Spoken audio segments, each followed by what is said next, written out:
Hello पिलामाने आमे आज भी देखा 10 क्लास देखा 10 क्लास फास्ट लैंग्वेज ओडिया जेनटा कि आमर 50 मार्क रहा गोटे घंटा लगी है 10 class model question number set 1 रे आसुचे आमर देख कही पहला नंबरटा वंदे उत्कल जननी गीतटी क्यों मसीह ओडिशा सरकार द्वारा राज्य संगीतर मान्यता लाभ कर दुईटा है पिलाने 2020 मसीहा अर्थात केनटा है आमर यहाँ आमर ए है पिलाने ए हेब तापर देखा आम पयोधी शब्द क्यों अर्थ व्यवहार कर पयोधी शब्द क्यों अर्थ व्यवहार कर समुद्र रे व्यवहार कर अर्थात कौन हम यहाँ हम आमर बी तापर आसला आमर भीमंक सिंहनाद रड़ी मानगोविंद क्या कहुए भीमंक सिंहनाद नदी मानगोविंद दुर्योधन को कहुए तापर है सूलधर शब्दर प्रतिशब्द कौन सूलधर शब्दर प्रतिशब्द कौन है शिव सूलधर शब्दर प्रतिशब्द हूँ शिव अर्थात यह कौन ए तापर आसला राघवंक लंका यात्रानुकूल क्यों काव्य आसी राघवंक लंका यात्रानुकूल को काव्य आसी वैदेहिक विलास तापर आसला कौटा वैदेहिक विलास काव्य क्यों आद्यवर्ण नियम रचित यहाँ कौन है ना यहाँ हम ब अर्थात हम कौन सी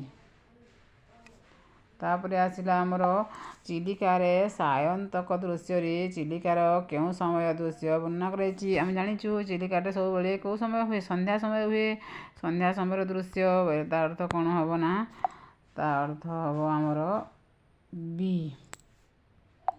तापर आसला यात्रा मात्र जश देहे तुम्हे आयुष्मान एक कथा क्यों कवि को लक्ष्य करी कहुई देख पिला माने एटा हला आमर कवि सूर्य बलदेव रथ अर्थात कौटा हवा ना बी तापर आइला मंगले ओइला उषा गंगाधर तपस्विनी काव्यर क्यों स्वर्गरु संगृहित बोलचे क्यों गंगा काव्यर क्यों शत्रु आसी पिला माने एटा ना डी रु आसी चतुर्थ हम है डी तापर आसला आमर कौन ना निर्वासित सीता क्यों ऋषि आश्रम रोते सीता कौ आश्रम रोते पिला माने ना आम समस्ते जाचु कौ आश्रम ना यहाँ है आमर वाल्मीकि आश्रम बोले कौटा है आमर सी है तापर है क्यों कविता पुस्तक पाई अनंत पट्टनायक केंद्र साहित्य एकाडेमी पुरस्कार पाइथिले कौटा ना हेब अवांतर अर्थात आमर बी तापर है नवजुगर केहू मानू जागी उठापी कवि कहिछंती एटा कौटा हम ना यहाँ हम आमर तरुण मानू आमर कवि जागी उठापी कहिछंती तापर है सर्वसहा माटी को कवि क्या सहित तुलना करिछंती सर्वसहा माटी बोले आम जाचु माँ आमर बी माँ सहित तुलना कर पादधूली मुंडरे बोलिया कवितार कही आम कहार पादधूली नहीं मुंडरे बोलिबा ना यहाँ है आमर उत्कल जननी कौन अच्छी बी बी तापर है कांत कवि को पौत्रिक ग्राम नाम कौन देख तांकर कांत कवि पौत्रिक ग्रामर नाम हूँ कौन तालपदा तार अर्थ कौन है बी हम तापर आसला कांत कवि लक्ष्मीकांत महापात्र क्यों मसीहार गोपीनाथ संगीत समाज गठन करथिले यहाँ कौन हम ना यहाँ हम आमर 1929 मसीहा अर्थात कौटा हम ना बी हम तापर आसला जन्मभूमि रे प्राबंधिकर क्यों भावना प्रकाश पाई यहाँ कौ भावना देशात्मक बोध अर्थात कौटा हम ना सी हम तापर है अभ्रंश कोश शब्दटी क्यों अर्थ व्यवहार करा यहाँ कौन है ना आकाश छुआ कहले बी हम तापर है सभ्यता और विज्ञान लेखक वृत्ति कौन थिले यहाँ कौन हम भाषा विज्ञानी अर्थात कौन हम ना बी हम तापर है सभ्यता और विज्ञान प्रबंधटी उत्कल साहित्य पत्रिकार क्यों मसीह प्रकाश पाई क्यों मसीह प्रकाश पाई पिला माने 1942 मसीहा अर्थात सी ତାପରେ ଆସିଲା ଗଣତନ୍ତ୍ରର ମୂଳମନ୍ତ୍ର କ'ଣ ବୋଲି କୁହାଯାଇଛି। ଗଣତନ୍ତ୍ର ମୂଳମନ୍ତ୍ର କ'ଣ ପିଲାମାନେ? ନା ଗଣତନ୍ତ୍ରର ମୂଳମନ୍ତ୍ର ହେଉଛି ଶିକ୍ଷା। ଶିକ୍ଷା ଅର୍ଥାତ୍ କେଉଁଟା ହେବ? ନା ବି ହେବ। ତାପରେ ଆସିଲା 1963 ମସିହାରେ ଓଡ଼ିଶାର କେଉଁ ପ୍ରସିଦ୍ଧ ସହରର ନୂଆ ରେଳ ଷ୍ଟେସନ ତିଆରି ହୋଇଥିଲା? ପହିଲା କେଉଁଠି ହେଇଥିଲା ପିଲାମାନେ? ନା ପୁରୀରେ ହେଇଥିଲା। ପୁରୀ ବୋଇଲେ କ'ଣ ହେବ? ଏ। ତାପରେ ହେଲା ଛତ୍ରପତି ବିବେକାନନ୍ଦ ପୁସ୍ତକର ଲେଖକ କିଏ? ଦେଖ ପିଲାମାନେ, ଛତ୍ରପତି କିଏ ହେବ? ନା ଶରତ କୁମାର ମହାନ୍ତି ଅର୍ଥାତ୍ ଏ। ତାପରେ ଆସିଲା ଆମର କ'ଣ? ଶ୍ରୀରାମକୃଷ୍ଣ ପୃଥିବୀକୁ ବିଦାୟ ନେଲା ବେଳକୁ ନରେନକୁ କେତେ ବର୍ଷ ହୋଇଥିଲା? ରାମକୃଷ୍ଣ ପୃଥିବୀକୁ ବିଦାୟ ନେଲା ବେଳେ ନରେନକୁ କେତେ ବର୍ଷ ହୋଇଥିଲା? ନା 22 ବର୍ଷ ହୋଇଥିଲା। ତା ଅର୍ଥାତ୍ କ'ଣ ହେବ? ନା ଆମର ଏ ହେବ। ତାପରେ ଆସିଲା ଏମାନଙ୍କ ମଧ୍ୟରୁ କିଏ ଜଣେ ପ୍ରତିଷ୍ଠିତ ପ୍ରାବନ୍ଧିକ ଓ ରମ୍ୟ ରଚକ? ଏଇ ଯେଉଁ 4 ଜଣ ଦେଇଛି ଏମାନଙ୍କ ମଧ୍ୟରୁ କିଏ? ନା ବିଶ୍ୱନାଥ କର। ତ ଅର୍ଥାତ୍ ଏ ହେବ। ତାପରେ ଆସିଲା କୃଷକ ସଙ୍ଗୀତର ରଚୟିତା କିଏ? ଦେଖ ପିଲାମାନେ, ଏଇଟା କେଉଁଟା ହେବ? ନା ମଧୁସୂଦନ ଦାସ। ମଧୁସୂଦନ ଦାସ କ'ଣ କରିଥିଲେ? ନା କୃଷକ ସଙ୍ଗୀତର ରଚୟିତା ଥିଲେ। ତାପରେ ଆସିଲା ଆମର କ'ଣ? ନା ଚାକର ପିଲାଟିର ନାମ କ'ଣ ଥିଲା? ପିଲାମାନେ ଦେଖ, ଏଇଟା ଆମର କ'ଣ ହେବ? ନା ସନାତନ ଥିଲା। ଏଇଟା ଆମ ପାଠ ବହିରୁ ଆସିଅଛି। ଚାକର ପିଲାଟିର ନାମ ସନାତନ ଅର୍ଥାତ୍ ସି ହେବ। ହଠାତ୍ କିଏ ଭୋ ଭୋ ହୋଇ ଭୁକି ଉଠିଲା? କିଏ ଭୋ ଭୋ ହୋଇ ଭୁକି ଉଠିଲା ପିଲାମାନେ? ଯେଉଁମାନେ ପାଠ ପଢ଼ିଛ ସେମାନେ ଜାଣିପାରିଥିବ। ଆମର କ'ଣ ହେବ? ନା ଟମି ଏ ହେବ। ତାପରେ ଆସିଲା ପିଲାମାନେ କ'ଣ? କାଲର କପୋଲ ତଲେର ଲେଖିକା କେଉଁ ସମ୍ମାନରେ ସମ୍ମାନିତ ହେଲା ପିଲାମାନେ? ଦେଖ, ଏଇଟା କ'ଣ ହେବ? ଜ୍ଞାନପୀଠ। ଜ୍ଞାନପୀଠ ଅର୍ଥାତ୍ କେଉଁଟା ଅଛି? ବି ହେବ।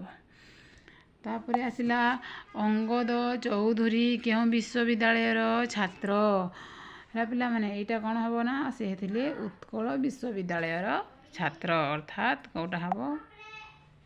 ଆମର ବି ହେବ। ତାପରେ ଦେଖ 31 ନମ୍ବର କ'ଣ କହୁଛି? ବେଲ ଔଷଧ ଓ ବଟବୃକ୍ଷର ଲେଖକ କେଉଁ ଚାକିରି କରୁଥିଲେ?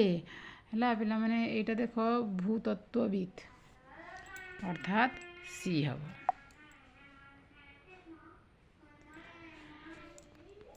ବାଉଁଶ ପାଛିଆରେ କ'ଣ ଥିଲା?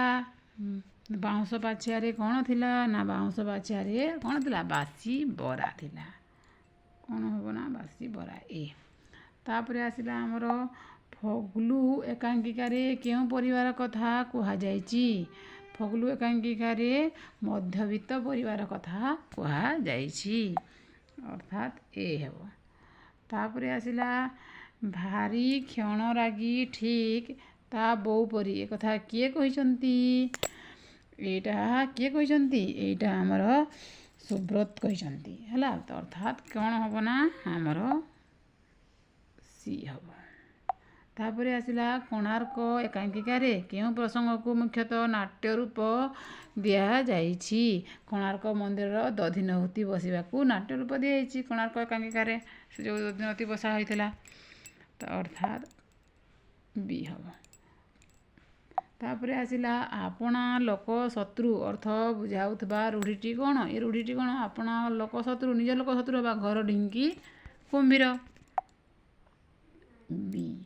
ତାପରେ ଆସିଲା ଏକ ବା ଏକାଧିକ ପଦ ମିଳିତ ହୋଇ ମନର ଭାବକୁ ସମ୍ପୂର୍ଣ୍ଣ ରୂପେ ପ୍ରକାଶ କଲେ ତାହା କ'ଣ ହୁଏ? କ'ଣ ହୁଏ ପିଲାମାନେ? ଦେଖ, ଏକ ବା ଏକାଧିକ ଦୁଇଟା ପଦ ମିଳିତ ହେଲା ପରେ ଆମେ ତାକୁ କ'ଣ କହିପାରିବା? ବାକ୍ୟ ବୋଲି କହିଥାଉ। ତାପରେ ଆସିଲା ଏ ବର୍ଷ ପ୍ରବଳ ଶୀତ ହୋଇଛି। ଏହା କି ପ୍ରକାର ବାକ୍ୟ? ଦେଖ, ଏଇଟା ଏ ବର୍ଷ ପ୍ରବଳ ଶୀତ ହୋଇଛି। ଏହା ଆଦେଶ ଦେବା ନୁହଁ। ପ୍ରଶ୍ନ ବି ଦେଖାଯାଉନି, ବିସ୍ମୟ ବି ହେବାର ନାହିଁ। ଆଦେଶ ବାକ୍ୟରେ ଆମେ ଆଦେଶ ଦେଇଥାଉ ଜଣକୁ, ପ୍ରଶ୍ନରେ ଆମେ ପ୍ରଶ୍ନ ପଚାରିଥାଉ, ବିସ୍ମୟ ସୂଚକରେ ବିସ୍ମୟ ହୋଇକି କହିଥାଉ, ଆଶ୍ଚର୍ଯ୍ୟ ହୋଇକରି। କିନ୍ତୁ ଏଇଟା ହେଉଛି କେଉଁଟା? ନା ବିବୃତ୍ତି ସୂଚକ ଅର୍ଥାତ୍ ବି। ଏଇଟା ଗୋଟେ ମୁଁ ଭିଡ଼ିଓ ବନେଇଥିଲି ଏଇ ଆମର ପ୍ରବଳ ଯେଉଁ ବାକ୍ୟ ବିଷୟରେ, ଏଇ ବିଷୟରେ ଗୋଟେ ଭିଡ଼ିଓ ବନେଇଥିଲି। ମୋର ପଛ ଭିଡ଼ିଓକୁ ଯାଇ ଦେଖିଦେବ। ସେଥିରେ ସବୁ ବୁଝିପାରିବ କେଉଁ ଆଦେଶ ସୂଚକ, ପ୍ରଶ୍ନ ସୂଚକ, ବିବୃତ୍ତି ସୂଚକ, ବିସ୍ମୟ ସୂଚକ କାହାକୁ କୁହାଯାଏ। ଭଲ ଭାବରେ ଜାଣିପାରିବ। ତାପରେ ଆସିଲା ଆମର ବାକ୍ୟର ପ୍ରତ୍ୟେକ ଅଂଶକୁ କ'ଣ କୁହାଯାଏ? ବାକ୍ୟର ପ୍ରତ୍ୟେକ ଅଂଶକୁ ଆମେ କ'ଣ କହିଥାଉ? କୁହ। ଆମର କ'ଣ କହିଥାଉ? ପଦ କହିଥାଉ। ଅର୍ଥାତ୍ କ'ଣ ହେବ ଆମର? ଏ ହେବ।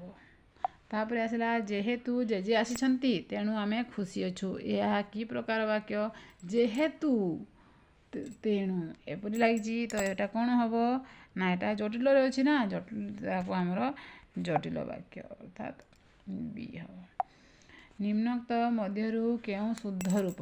ଆଶୀର୍ବାଦ, ଆଶୀର୍ବାଦ, ଆଶୀର୍ବାଦ, ଆଶୀର୍ବାଦ। କେଉଁଟା ହେବ? ନା ଏଇଟା କେଉଁଟା ହେବ? ଆଶୀର୍ବାଦ। ଯେଉଁଟା ଆମର ବରେ ରେବ୍ ଲାଗିକି ସରେ ରଫଳା ଲାଗିଛି ସେଇଟା ହେବ ଆମର ଆଶୀର୍ବାଦ ଡି। ତାପରେ ଆସିଲା ନ ସ୍ଥାନରେ କ'ଣ ହେଲେ ତାକୁ ଆମେ ନତ୍ୱ ବିଧି କୁହାଯାଏ। ନ ସ୍ଥାନରେ କ'ଣ ହେବ? ନା ଟ ହେବ। ଟ ହେଲେ ଆମେ ତାକୁ ନତ୍ୱ ବିଧି ବୋଲି କହିଥାଉ। ଦେଖ ଆମର ଡି ହେବ। ତାପରେ ଆସିଲା ଦେଶଜ ଓ ବୈଦେଶିକ ଶବ୍ଦରେ ପ୍ରାୟତଃ କେଉଁ ବର୍ଣ୍ଣଟି ସ ହୁଏ ନାହିଁ? କେଉଁ ବର୍ଣ୍ଣଟି ସ ହୁଏ ନାହିଁ? ଆମର ସ ବର୍ଣ୍ଣଟି ହେଲା। ସ ବର୍ଣ୍ଣ ଅର୍ଥାତ୍ ଏ। କେଉଁଟି ଶୁଦ୍ଧ ରୂପ? ଦେଖ ଗୋଟିଏ ପିମ୍ପୁଡ଼ିଟିଏ ସବୁ ବହିଗୁଡ଼ିକ ପିମ୍ପୁଡ଼ିଟିଏ ପ୍ରତ୍ୟେକ ଲୋକମାନେ ସବୁଥିରୁ ଶୁଦ୍ଧ ଲେଖା ହେଇଛି କ'ଣ? ନା ପିମ୍ପୁଡ଼ିଟିଏ ଅର୍ଥାତ୍ ବି। ପ୍ରାଣୀର ଭଲ ମନ୍ଦ ବାଣୀ ମରଣ କାଲେ ତାହା ଜାଣି। ଏହା କେଉଁ ଛନ୍ଦରେ ରଚିତ? କହ ପିଲାମାନେ ଏଇଟା ହେଉଛି ଆମର କ'ଣ? ନା ଗୁଜରୀ। ଗୁଜରୀ ଛନ୍ଦରେ ଏହା ଲେଖା ଅଛି। ତୁମେ ଗୁଜରୀ ଛନ୍ଦ ପଢ଼ି ନେବ ହେଲା। ତାପରେ ଆସିଲା ଆମର ଭିନ୍ନର୍ଥବୋଧକ ଏକ ପ୍ରକାର ଶବ୍ଦର ବାରମ୍ବାର ଆବୃତ୍ତିକୁ କେଉଁ ଅଳଙ୍କାର କୁହାଯାଏ? ଭିନ୍ନର୍ଥବୋଧକ ଅର୍ଥ ଭିନ୍ନ ଆସୁଥିବ କିମ୍ବା କିନ୍ତୁ ବାରମ୍ବାର ତାହା ଆବୃତ୍ତି ହେଉଥିବ ସେଇଟାକୁ କ'ଣ କୁହାଯାଏ? ନା ଯମଜ ବୋଲିକରି ଅଳଙ୍କାର କୁହାଯାଏ। ଏହା ବିଷୟରେ ମଧ୍ୟ ଗୋଟେ ଭିଡ଼ିଓ ବନାଇବା ପିଲାମାନେ। ଯମଜ ଅଳଙ୍କାର କାହାକୁ କୁହାଯାଏ? ଉପମା ଅଳଙ୍କାର କାହାକୁ କୁହାଯାଏ? ଅନୁଗ୍ରାସ କାହାକୁ କୁହାଯାଏ? ଶ୍ଲେଷ କାହାକୁ କୁହାଯାଏ? ମୋର ଭିଡ଼ିଓରେ କଣ୍ଟିନ୍ୟୁ ଥାଅ, ତୁମେମାନେ ସବୁ ଜାଣିପାରିବ। ଯମଜ। ତାପରେ ଆସିଲା ଦେଖ ବାବୁ ନାକ ସିରି ଦାନଯଜ୍ଞ ଯେସାକୁ ବିହର କାନନ କର ଆଲିଙ୍ଗନକୁ। ଏଥିରେ କେଉଁ ଅଳଙ୍କାର ବ୍ୟବହୃତ ହେଉଛି? ଏଇଟା ହେଲା ଆମର କ'ଣ? ନା ଶ୍ଲେଷ ଅଳଙ୍କାର। ଏଇଟା ଆମେ ଯଦି ଅଳଙ୍କାର ପଢ଼ିବା ତାହେଲେ ଆମେ ଅଳଙ୍କାର ବିଷୟରେ ସବୁ କେଉଁ ଅଳଙ୍କାର ଜାଣିପାରିବା। ଯଦି ନ ପଢ଼ିବା ଏମିତି ଆମେ ଏଇ ଅଳଙ୍କାର ବିଷୟରେ ବୁଝିପାରିବା ନାହିଁ। ଏଇଟା ହେଲା ଆମର ଶ୍ଲେଷ ଅଳଙ୍କାର। ତାପରେ ଦେଖ ବାଟ ଭାଙ୍ଗିବା ରୂଢ଼ିର ଅର୍ଥ କ'ଣ? ବାଟ ଭାଙ୍ଗିବା ବୋଲେ କ'ଣ ପିଲାମାନେ? ଦେଖ ଏଇଟା ହେଲା ବ୍ୟର୍ଥ ହେବା, ନିଜ ସୁବିଧା ଦେଖିବା, ଉପେକ୍ଷା କରିବା, ଅନୁକୂଳ ବିଗାଡ଼ି ଯିବା। ଏଇ ଚାରୋଟି ମଧ୍ୟରୁ କେଉଁଟା ହେବ? ନା ଡି ହେବ, ବ୍ୟର୍ଥ ହେବା। ତାପରେ ଆସିଲା ଆମର କ'ଣ? ବତେଇ ଦେଲା ବୁଦ୍ଧି ମାଗି ଆଣିଲା ତିଅଣ। ତାର ଅର୍ଥ କ'ଣ? ତାର ଅର୍ଥ ହେଲା କ'ଣ? ନା ଆଲସ୍ୟ ସର୍ବନାଶ କରେ। ବତେଇ ଦେଲା ବୁଦ୍ଧି ମାଗି ଆଣିଲା ତିଅଣ। ଆଲସ୍ୟ ସର୍ବନାଶ କରେ। ତାର ଅର୍ଥ କ'ଣ ହେବ? ନା ଆମର ଏ ହେବ। ତାପରେ ଆସିଲା ସଭାରେ ହାଣ୍ଡି ଭାଙ୍ଗିବା କେଉଁ ଅର୍ଥରେ ବ୍ୟବହାର ହୁଏ? ହେଲା ସଭାରେ ହାଣ୍ଡି ଭାଙ୍ଗିବା ଅର୍ଥାତ୍ ସ୍ୱାର୍ଥ ସାଧନା ପରେ ଆଗ୍ରହ କମିଯିବା, ନା ଅସମ୍ଭବ କଥା କହିବା, ନା ଅଧ୍ୟବସାୟ ସଫଳତାର ଚାବିକାଠି, ନା ଗୁପ୍ତ କଥା ପ୍ରକଟ କରିବା। ସଭାରେ ହାଣ୍ଡି ଭାଙ୍ଗିବା ଅର୍ଥାତ୍ ଅସମ୍ଭବ କଥା କହିବା। ତାର ଅର୍ଥ କ'ଣ ହେବ? ନା ସି ହେବ ଆମର। ସି ହେବ। ହେଲା ପିଲାମାନେ ଏଇଟା ଥିଲା ଆମର କ'ଣ? ନା ଏଇଟା ଥିଲା ଆମର ସବୁ ଭିଡ଼ିଓ। ତୁମମାନଙ୍କୁ ବତେଇ ଦେଇଛି। ପୁଣି ମଡ଼େଲ୍ 2 ସେଟ୍ କୋଶ୍ଚିନ୍ ନେଇକି ଆସିବି।